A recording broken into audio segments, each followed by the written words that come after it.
Hey, what's up, guys? I'm back with yet another World of Warcraft video. This time I'm going to be talking about Vigor again, but I'm going to be doing the whole thing. I'm going to be telling you everything I've learned about this little midget over the past 3 weeks, and hopefully it'll help you out. Also, I'm aware that I'm kind of late to the party with this video, but I just wanted to take my time with Vigor and really enjoy the experience from Contender to Paragon rather than rushing through it like I did with Sylvie. But better never than late, I always say. So, first things first, I would like to point out that I actually really like Vigor. I was a little bit doomer about him in my previous video, but the more that I play him, the more I think he's just a really fun and well designed healer. In fact, I think I like him more than Sylvie, to be honest with you guys. Especially since they made Sylvie kind of brain dead in the recent patch. Although I haven't actually played her since the recent patch, so maybe she's not as brain dead as I think she is. But anyways, Vigor is actually really kinky. He definitely moistens up my loins big time, especially his talent tree, because I can't really say that I've ever had as much trouble figuring out which talents to take as I have with Vigor's talent tree. The developers really did an excellent job. There's so many different builds that you can play, and they're all really good in their own way, but they're also all bad in their own way, which means it's really difficult to figure out what the exact right build to play is at each individual point in time. But I'll try to help you out with that the best I can. And keep in mind, this guide is mainly going to be for players that are in the Contender to Paragon range. I will talk about Eternal a little bit, but Eternal is not my preferred way of playing the game.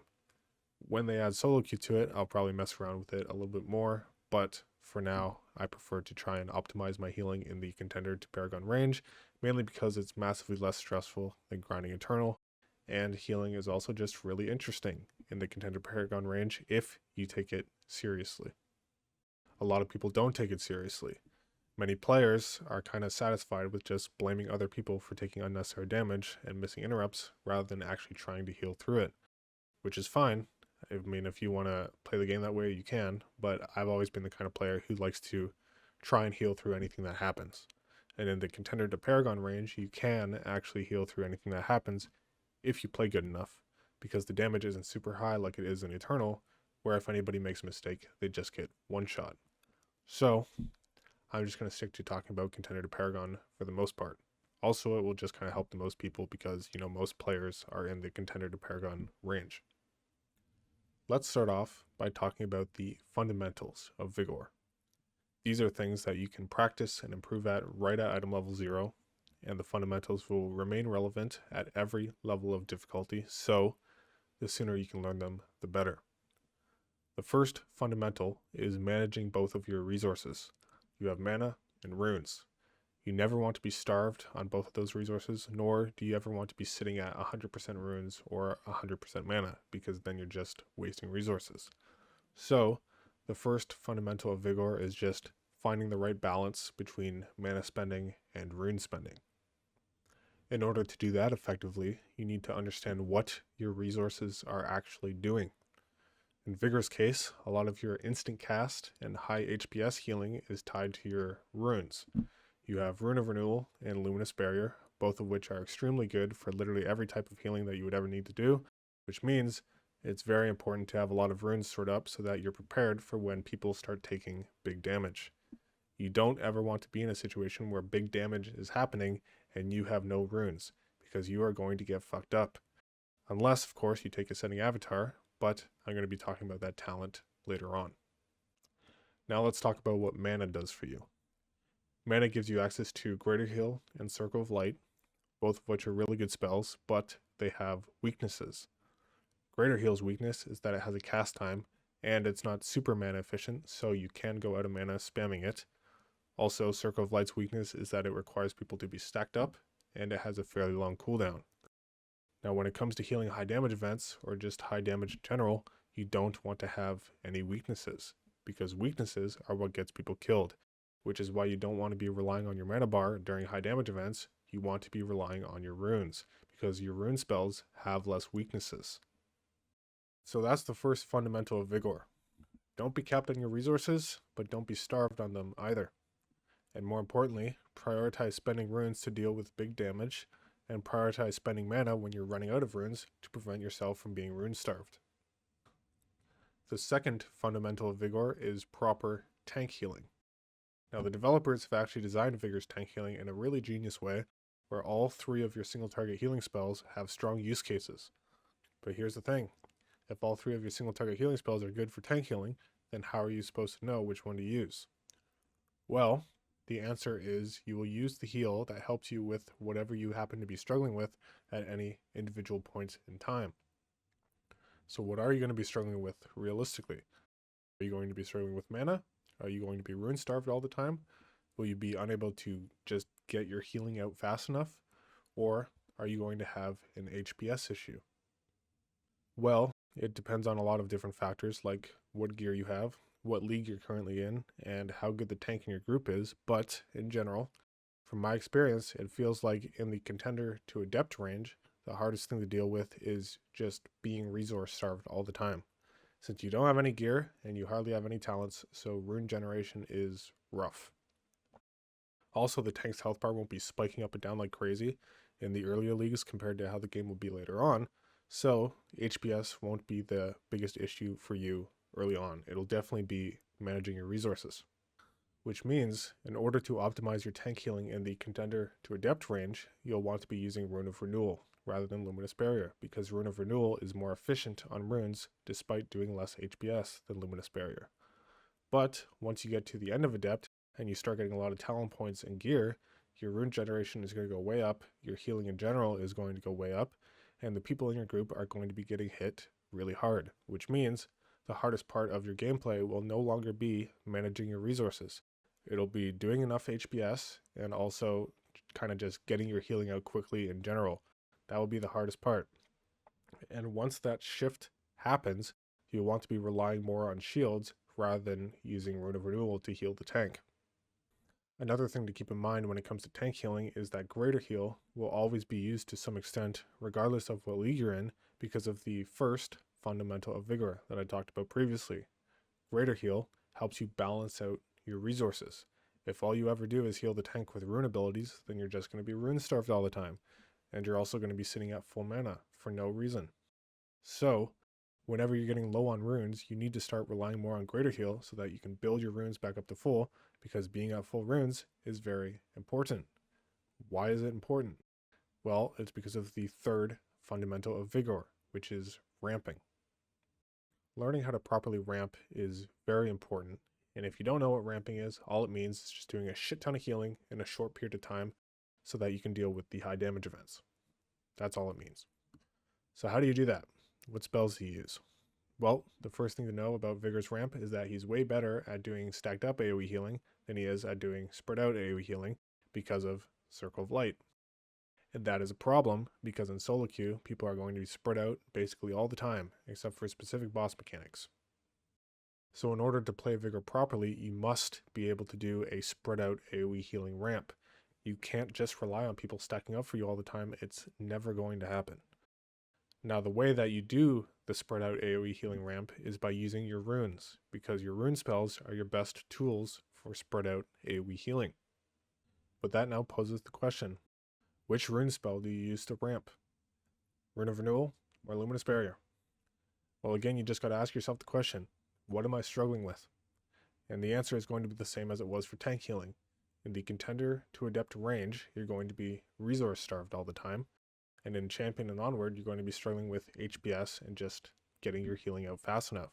So, in the contender and adept range, all you're going to do is spam Rune of Renewal. That's your ramp.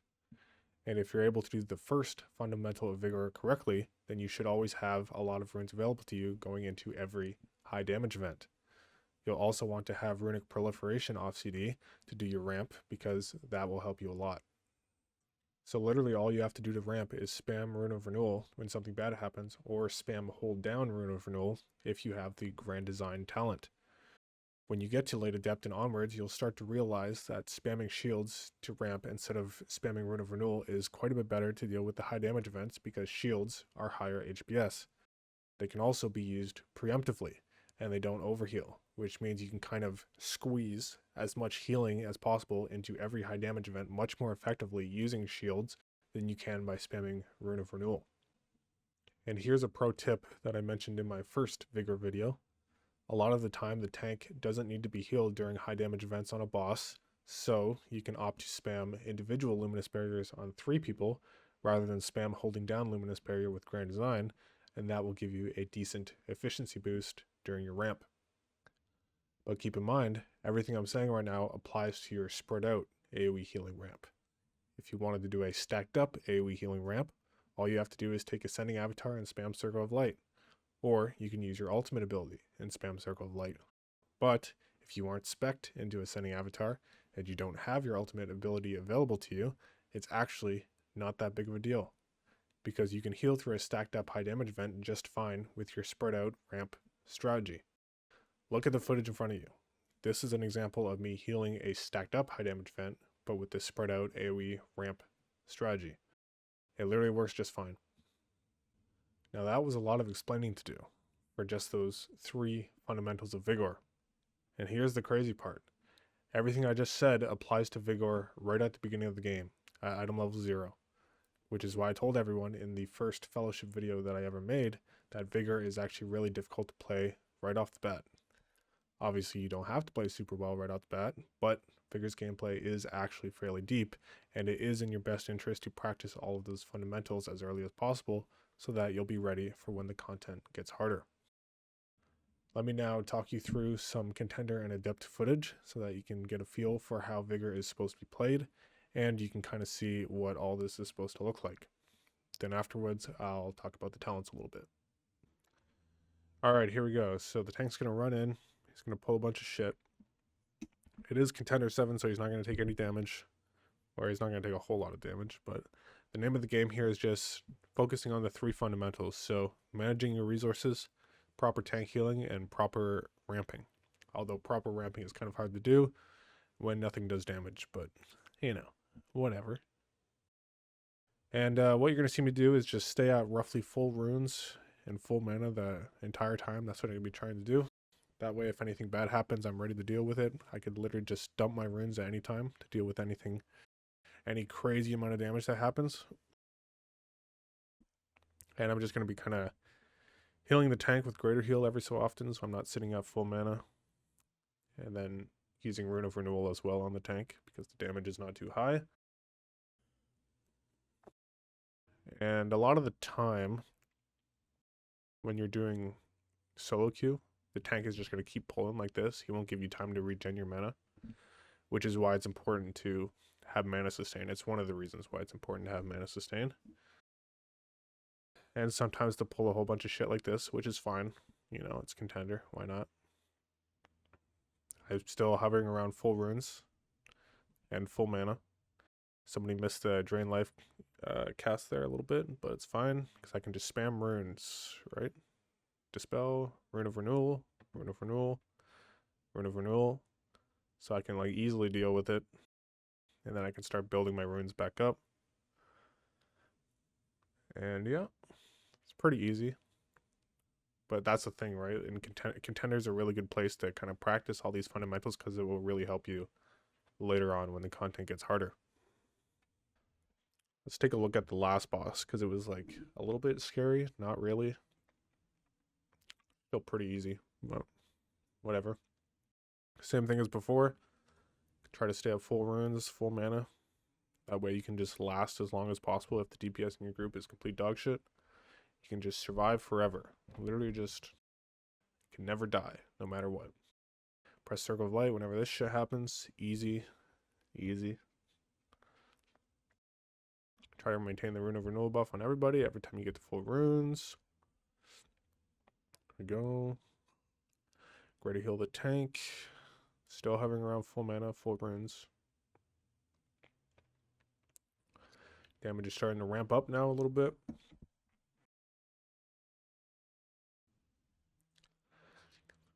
I shield this guy. You don't technically have to shield it, but I wanted to spend my rune on something, so I use shield. I could have spent it by putting Rune of Renewal on this guy, but doesn't matter. Still having around full runes, full mana. Got all my cooldowns ready if I get scared. Got all 3. Circle of Light this shit.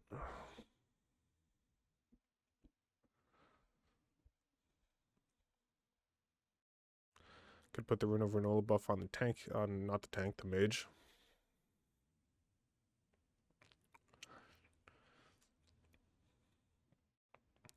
My rune spending is going to get a little bit heavy here. I don't have Circle of Light for this, so I got to spam runes. That's why it's important to save up all those runes.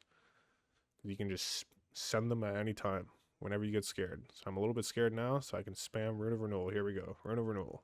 Rune of Renewal. Circle of Light. Rune of Renewal.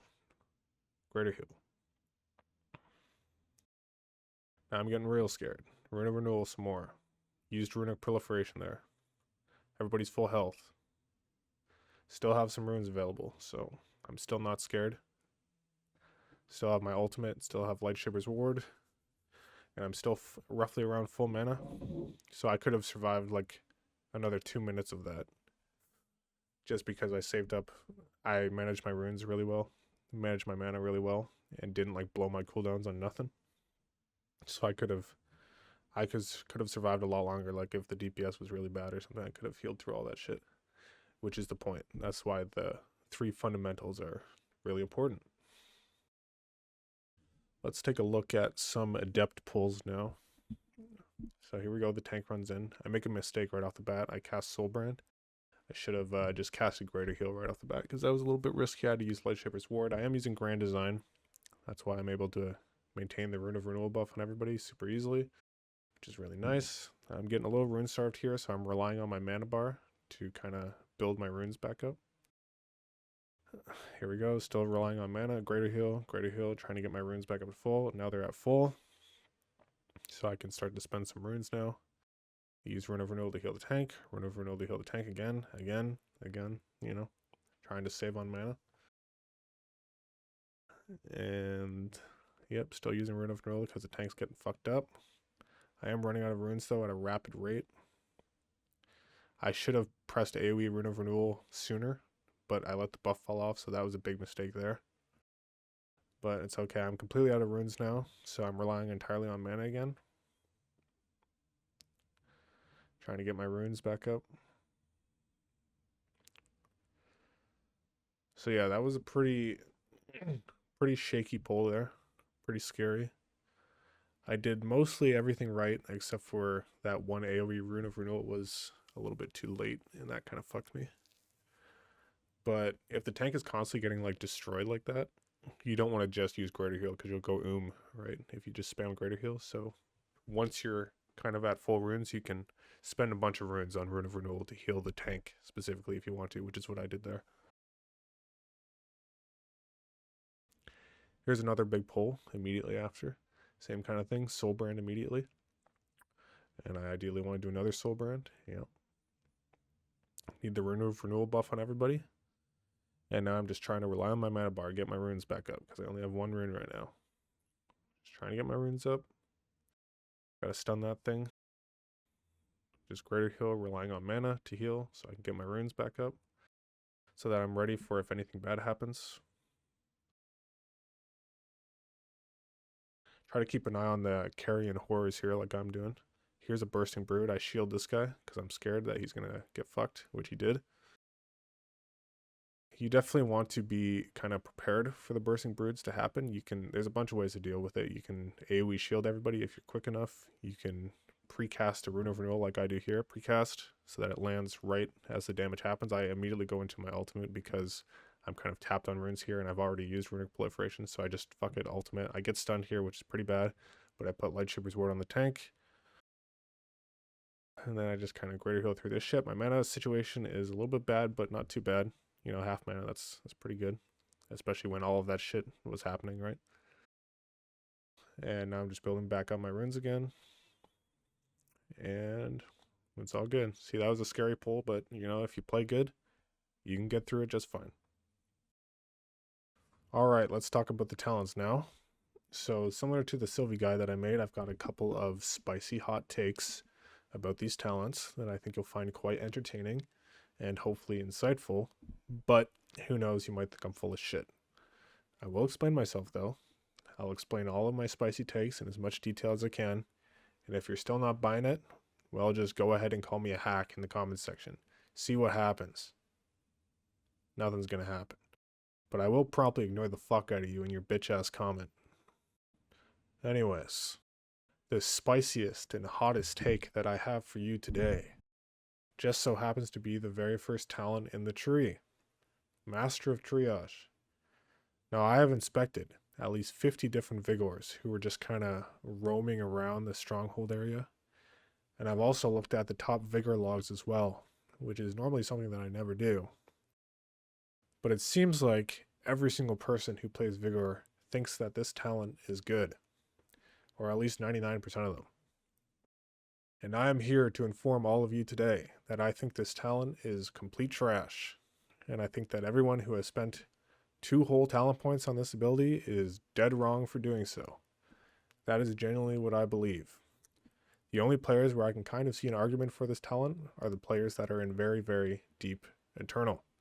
But that's about it.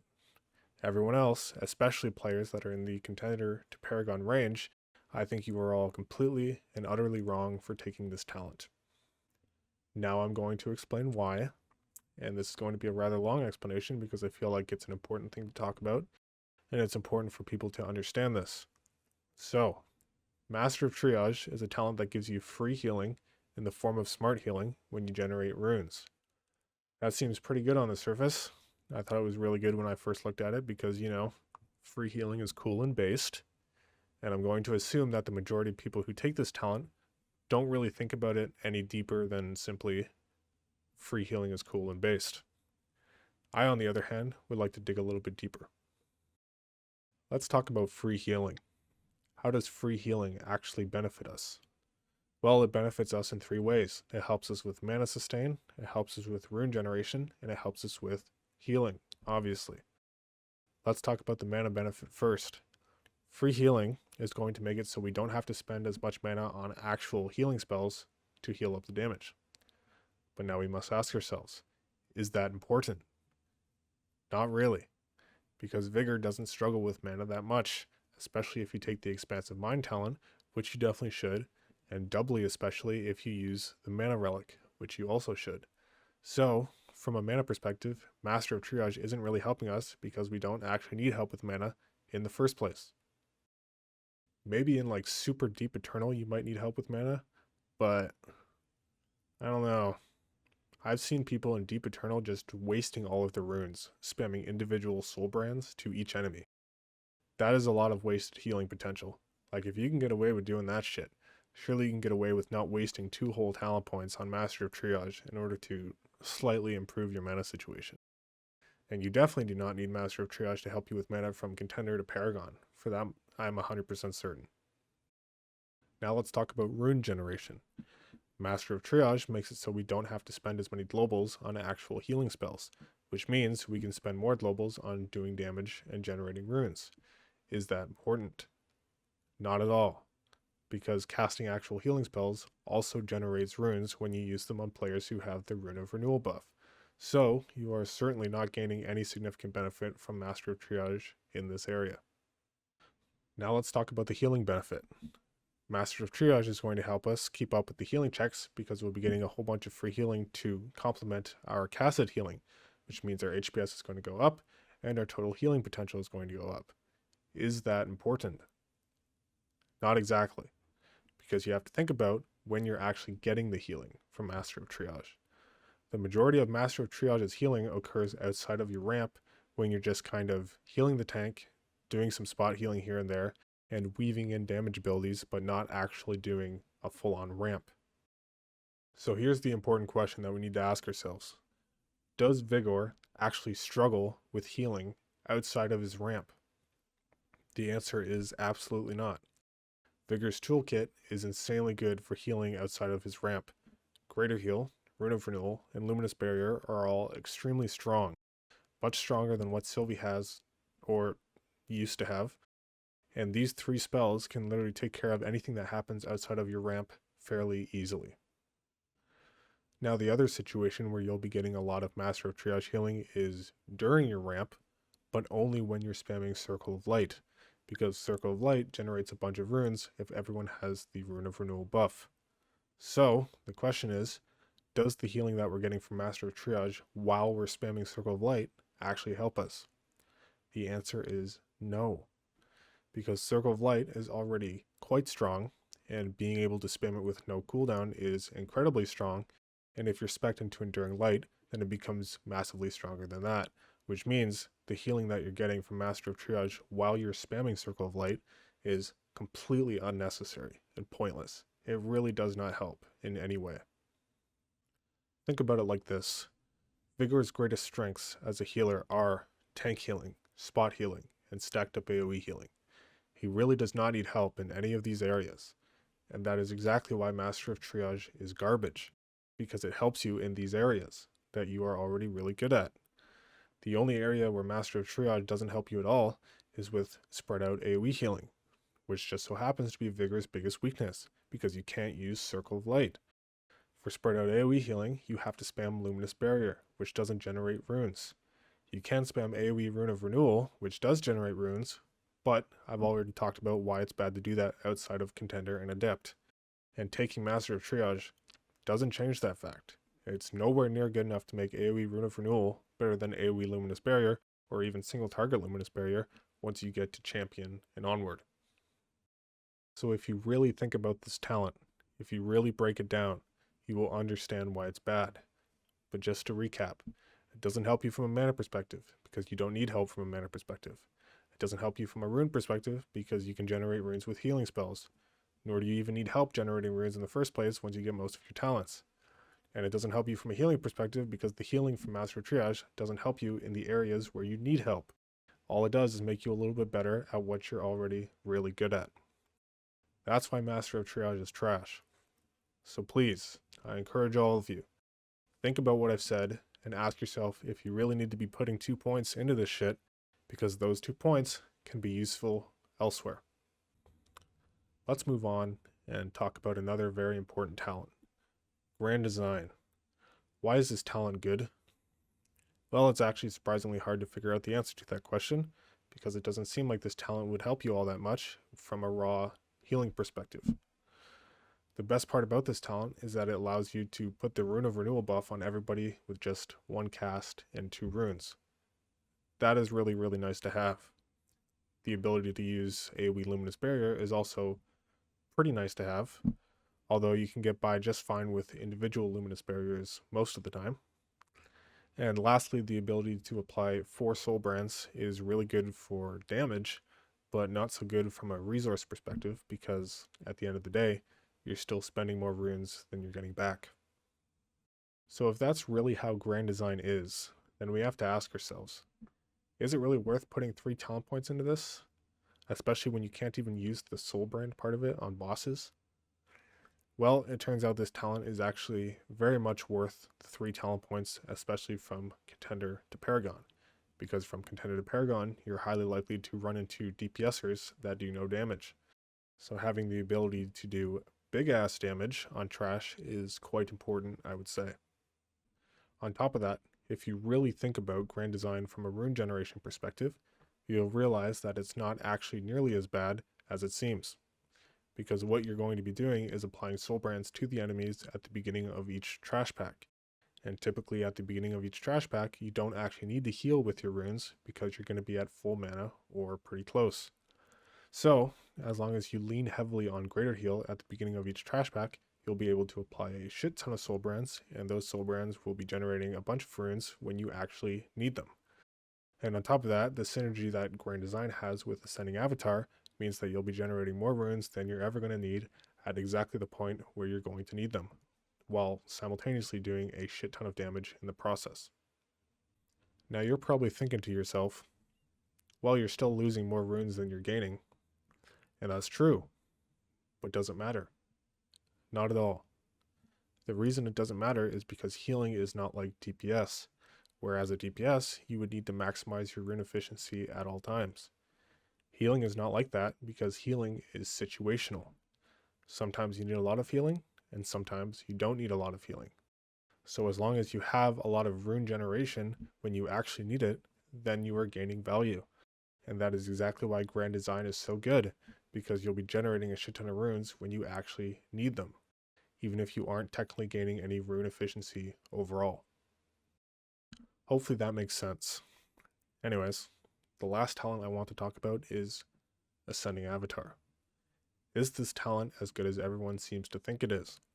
The answer is no. But it is very good. The part where people get this talent wrong is they think that Ascending Avatar is going to solve all of their problems, and that is simply not true. If you take this talent too early, you are going to be fucked when it comes to spread out AoE healing, and in the Contender to Paragon range, it is extremely important to be versatile, especially in solo queue. So yes, this talent is very good, but you should not be taking it until fairly late into the game. Let me show you what build you should be running. This build here covers all of your bases. You have Mana Sustain with Expansive Mind, amazing tank healing and spot healing with Lacridus healing, amazing damage, rune generation, and spread out AoE healing with Grand Design, and amazing healing in general with Radiant Soul. These are the talents that you need to be picking up as soon as possible. Once you have all four, you're going to feel like a god. You can heal through all types of damage fairly easy, even stacked up AoE damage. Obviously you don't have Circle of Light spam for the stacked up high damage events, but you're not going to need it because what Grand Design and Radiant Soul give you is more than enough to deal with any stacked up AoE healing check from Contender to Paragon. Except for maybe healing the Golem, the one that pulses AoE. For that one, you'll probably want to save your ultimate. Keep all of this in mind, by the way, for when the next healer they release comes out. For any healer that they add to the game, it's really important to try and cover all of your bases with as few talent points as possible. And that's exactly what we've done right here. Anyways, once you've gotten those four talents, the next talent that you're really going to want to get is Ascending Avatar. Because Ascending Avatar has really good synergy with Grand Design on Trash, since you can spam Radiant Blast like crazy and extend the duration of all your soul brands, which means you'll do a shit ton of damage and get a shit ton of runes back in the process. And you'll also do a decent amount of healing as well. Another benefit of Ascending Avatar is that it works really well in emergency situations, since it has two charges. You'll always use the first charge for damage at the start of every trash pack, but that second charge can be used whenever you are in a situation where you've run out of runes and you need to recover. What Ascending Avatar will do is it will generate all of your runes back very quickly, and it will do a shit ton of healing in the process, which is especially important on bosses where you essentially have two get out of jail free cards. When you run out of runes on bosses, you have two Ascending Avatar charges that you can use to bail you out. And to be honest with you, if you play it right and you don't waste your Ascending Avatar charges for no reason, it literally feels like you can never die. Here's the problem though. You can't use Ascending Avatar in the Wrathtide dungeon, especially if you're queuing up with randoms, because the ball boss will literally fuck your shit up. That's why I made that Wrathtide video, to tell people not to take Ascending Avatar. Unless you specifically want to tell your group to stack up on that boss every time you queue up for that dungeon, then yeah, you can use Ascending Avatar. But I don't want to do that, so instead I take Sacred Barrier and Bracing Light for that dungeon specifically, so that I can reliably heal through the ball boss with shields. Anyways, this build that you see in front of you is what everyone should use as their foundation, in my opinion. Every build that you come up with for Paragon and Eternal should be built from this starting point. So for example, if you need more stacked up AoE healing, you would take Enduring Light. If you need more spread out AoE healing, then you would take Sacred Barrier. If you need even more spread out AoE healing, you could drop Ascending Avatar or Grand Design and take all of the DR talents. This build here I could see being good for Uruk Markets and Deep Eternal, for example. Alternatively, if you wanted more damage, you could take Ruptured Soul and Runic Revelations, which is my preferred build for Paragon. But, on the other hand, if you wanted to be a stupid dumbfuck idiot loser, you could put your final 2 points into Epiphany and use the Orb of Dogshit, which is what a lot of people seem to really enjoy doing for some reason. I don't understand it personally, but there seems to be a lot of people out there who just can't be happy in life unless they're pressing this retarded ass orb all the time. Well, if you're one of those people, I hate you, but if you really want to, you could actually do that by playing this build, and there's actually a somewhat kind of decent argument for it, but not really. Let me just be clear about something. Just because you see some top Vigor player pressing this orb all the time because he thinks that tickling the enemy's wieners every so often is going to make him time the dungeon 1 or 2 seconds faster, doesn't mean that you should be doing it, okay? Please just stop blindly copying top players.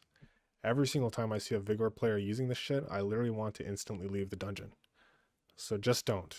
You can with this build, but also just don't. Okay? Okay. Now, if you're a log enjoyer, you'll probably want me to talk about this spec that a bunch of top Eternal players are using. Do I think this build is good? Well, I'm not an Eternal expert or anything, but I honestly think that anybody who plays this build is out of their goddamn fucking minds. Which does actually make a lot of sense, if you think about it.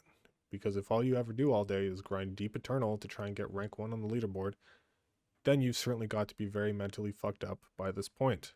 So, everyone playing this build is probably, actually, unironically, out of their goddamn minds. I was actually watching Automatic Jack play this build in Eternal 17, and the entire time I was watching, I was just thinking to myself, he would have a much easier time if he just got rid of this shit, got rid of that, and took this. Because listen, guys, anybody who doesn't take Radiant Soul is out of their goddamn fucking mind. That is what I think. That is what I believe. I may be wrong because I don't do Eternal on Vigor, but holy motherfucking ass. This build that people are playing at top Eternal just screams mental illness to me. Like, you guys, all of you, just need to take a break, take a step back, come back to reality, and use Radiant Soul like a normal person, because this shit is ridiculous.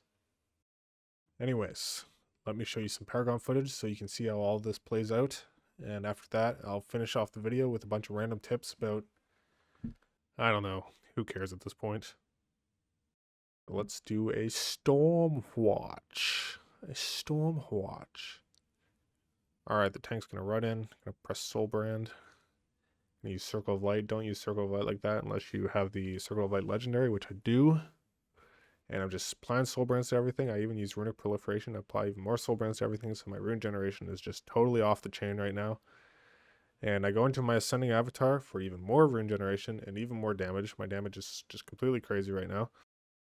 And usually what you want to do in Ascending Avatar is spam Radiant Blast near the start of every trash pack.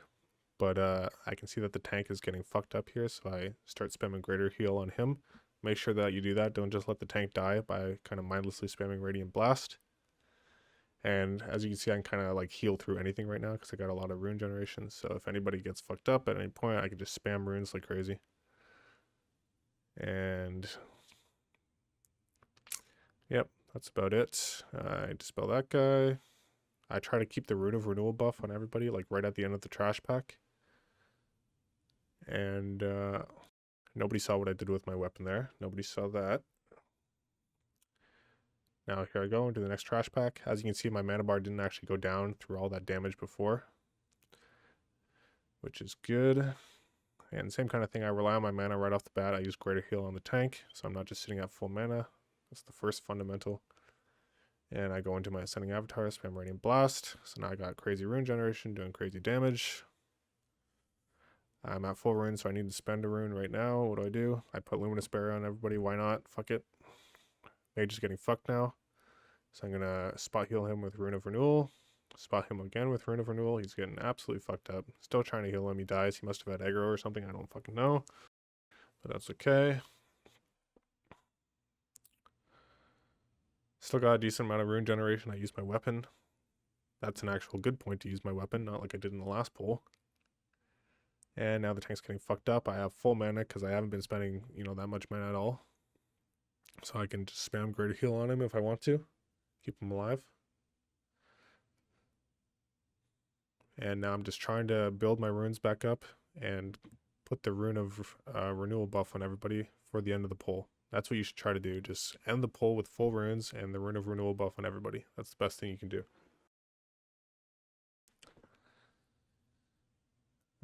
Yep. Anyways, let's look at the boss here. Whoops, not that far. Here we go. Okay, we're running in now. And I make a little bit of a mistake on this boss, but it's okay. At the start of every boss, I kind of like to put Soul Brand up and just go into Ascending Avatar to get the CD rolling and spam Radiant Blast to extend the duration of Soul Brand. So I'd recommend you do that. You could Soul Brand these ads as well, but whatever. And just the same thing, get a bunch of runes. Try not to spend too much mana. And this is where I make the mistake. So Forked Lightning. You would think that you'd want to spend runes to deal with this ability, because like I said before, big damage, spend runes kind of thing. But there's even more big damage happening after the Forked Lightning, which is Lightning Rod. And if you're not spec'd into Ascending Avatar, which I am, but like if you're not spec'd into it, then you would need to have all your runes going into the Lightning Rod. So ideally you want to heal through this without spending any runes, which I try to do, but I'm way too late. The tank's about to die, so I use Lightshaber's Ward and whatever. You want to be quicker than that so that you don't have to waste your Lightshaber's Ward. But anyways, here you go. You see me heal through this shit with shields. I could use Ascending Avatar, but what's the point? If I have runes to spend, might as well just kind of spend them. Don't need to blow my Ascending Avatar for no reason. And same thing, just get myself back up to full runes so I can deal with emergencies like that. Spot heal it really quickly. This time I spend a whole bunch of runes to deal with this, and this is kind of why you don't want to spend runes to deal with this, because now look, Lightning Rod's about to happen, and I have no runes. And I have no runic proliferation. So now I would be fucked if I didn't have Ascending Avatar, and I didn't have my ultimate, but I do have those abilities. I'm going to use them right now. I see that I'm fucked on runes, so I'm like, okay, fuck it, I'll just Ascending Avatar. And start spamming Circle of Light, which I do right now. Circle of Light, Circle of Light, Circle of Light. Somebody misses an interrupt, but Circle of Light. I pop my Ascending Avatar immediately after my ultimate ends and continue spamming Circle of Light. And that way I'm able to heal through all the damage. Alright, let me just rapid fire through a few tips before I end this video. Let's talk about relics. Which ones do you use and why? Well, I would personally recommend the health pot and the mana pot for Contender to Paragon because the healing checks aren't really that high, so there's no need to try and cheese them with the Master Spell Relic or the DR Relic or chickens or whatever the fuck. You don't need any of that shit. You also need to learn how to heal through the high damage events anyways, so what's even the point? You're better off just taking relics that give you peace of mind. The Mana Relic makes it so that you're not ever at risk of going regardless of what happens or regardless of how long the bosses live for. And the health pot ensures that if you ever make a mistake, you're not instantly going to die and break the key. That's peace of mind. Makes sense? It's very important for Contender to Paragon. Now, which weapon do you use? Well, if we're to use the same logic that I did in my Sylvie guide, I recommended the Twilight Skybolt for Sylvie because Sylvie's biggest weakness is, or was, emergency spot healing. Vigor's biggest weakness, on the other hand, is spread out AoE healing. So, all you have to do is take the weapon that helps you with spread out AoE healing. The best one is the Nature's Fury weapon. I'd recommend using that until you get to Paragon. When you get to Paragon, you'll be so powerful by that point that you won't really need it anymore, and you can switch to Zeraless Hunger instead if you want to, mainly for the damage. It's a more risky weapon to use because it prioritizes healing yourself, which can be problematic in moments. But again, you'll be very powerful when you get to Paragon, so you can just kind of get away with it. There's one more thing I'd like to recommend to all of you normies. This game can be as easy or as hard as you want it to be. If you ever find yourself being pushed too hard, then take off some of your gear, queue up, then put your gear back on. That way the queue system will put you into easier dungeons. You shouldn't try to rush your way through to Paragon because, at least in my mind, once you reach Eternal, the game is basically over. Most people aren't going to be cut out for grinding Eternal, and a lot of people aren't even going to enjoy grinding Eternal for very long, even if they are cut out for it. So, I'd recommend just taking your time. Don't push yourself too hard, and try your best to enjoy the experience. Alright, that's about it. Thank you for watching my YouTube video. It took a lot of effort to make, so make sure to drop a dislike and tell me in the comment section that my content is complete trash. I'd really appreciate it. Maybe that'll make the algorithm take pity on me. Who the fuck knows? Anyways, bye-bye.